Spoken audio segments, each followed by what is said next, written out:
we were like, landed at the airport, wrong airport, how does that happen? And that's when we realized that's why we had to brake so hard, because he must have realized he was at the wrong place. That's a Southwest Airlines passenger saying what we may have all been thinking. How could a pilot land at the wrong airport? It happens, though. Denny Kelly is a former pilot. He's logged more than 18,000 hours of flight time.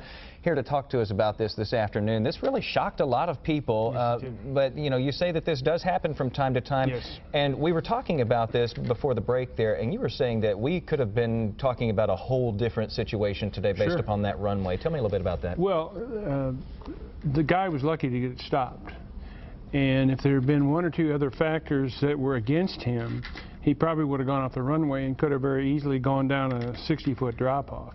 But anytime you have one of these airplanes that gets off the runway, it's dangerous. And if 60-foot drop-off is a lot more dangerous, and it could have been a complete catastrophe. Because they stopped not too far from the end of that runway. 300 feet. Which in piloting terms is close. Very close. Yes. And this runway we showed just a little while ago, it's like a precipice when you look over the side of it. Mm-hmm. It is.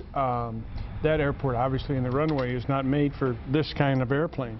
Now, this airplane, 737-700, under the right circumstances, you know, if it was light enough, could land on this runway and take off on this runway. Obviously, we saw it take off at 2 o'clock.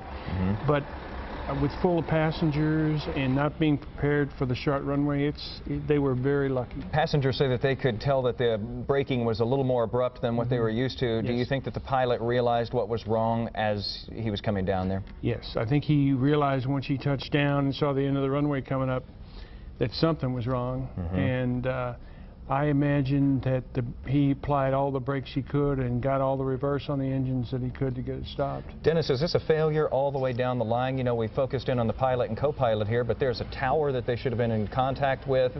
This isn't just in the cockpit. No, it's not. I mean, the cockpit, the pilot, the captain is in charge of the airplane. He's in command of the flight, and it's his responsibility ultimately. But, you know, Springfield, Missouri's got radar. They should have been able to see him making an approach to the wrong airport. There is a tower at Branson if it was manned, and they called him and said, we're on final for whatever runway, and he should have looked up, and if he didn't see an airplane about to land, he should have picked up the mic and said, we don't see you. Where are you? You may be at the wrong airport. So as you see it here, checks and balances didn't necessarily work here. Right, that's correct. Does this happen fairly commonly? Well, I was a safety guy with Airline Pilots Association for many years, as well as with a major airline, and I can tell you that it's not common, but it's not uncommon. It happens 5, 6, 7 times a year. Amazing. And thank goodness it didn't have a much worse ending this time. Aviation expert Denny Kelly joining us this afternoon. Thanks for the insight. Thank you.